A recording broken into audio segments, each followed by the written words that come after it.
Mas quero que saibais que Cristo é a cabeça de todo varão, e o varão a cabeça da mulher, e Deus a cabeça de Cristo. 1 Coríntios capítulo 11, versículo 3.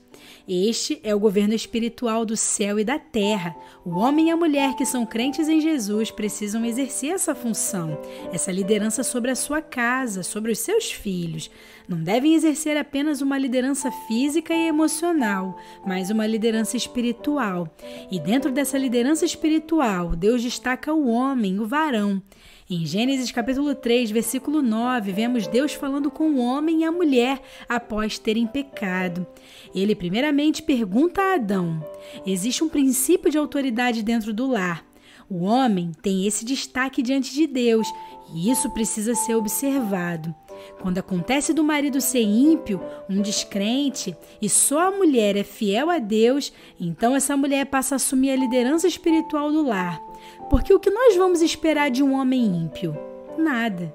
Mas é importante que essa mulher ensine os seus filhos sobre a fé cristã. Mas em relação ao seu marido, ela deve ganhá-lo sem palavras. Essa é a instrução do Senhor. Em 1 Pedro capítulo 3, versículos de 1 a 5, diz que ela deve ganhar o seu marido apenas pela sua boa conduta cristã, pelo seu bom comportamento, e se ele consentir em habitar com ela, por ela ser fiel a Cristo. A mulher que tem um cônjuge descrente deve ter sabedoria e cuidado. Mas quando os dois são convertidos, o homem é mais evidente nessa liderança. Em 1 Timóteo 3, versículos de 4 a 5, fala sobre a escolha dos presbíteros. Existem regras importantes. Ele deve ser marido de uma mulher só. Ele deve ter os seus filhos em total sujeição, em obediência.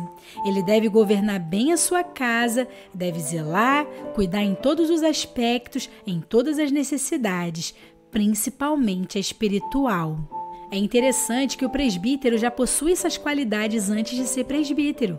Então essa regra não é apenas para o presbítero, é para todos, é para todas as famílias, para todos os homens crentes. Quem tem essa conduta vai ser escolhido para assumir uma posição de liderança maior na igreja. Em 1 Timóteo 3,5 diz que se ele não sabe governar sua própria família, como poderá cuidar da igreja de Deus? Quando o marido e a esposa são crentes, mas o marido é tímido e a raiz dessa palavra tem a ver com medo e covardia, então esse homem é medroso e covarde, a mulher dele vai reagir diante dessa ausência de liderança e vai acabar se tornando uma mulher mandona. Esse é o resultado muito comum que acontece nas famílias onde o homem não assume essa responsabilidade, porque quando as coisas fogem da ordem divina, dos princípios divinos, acontece uma decadência espiritual. Um erro vai chamando outro erro. Veja quanta responsabilidade existe para o homem e a mulher dentro do lar. É muito grande. E as famílias cristãs precisam obedecer a esses mandamentos divinos.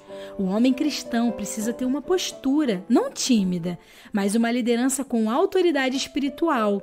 Agora, a mulher cristã não pode esperar isso de um homem descrente. Ela tem que aguardar no Senhor, para que a salvação alcance o seu marido. E em silêncio.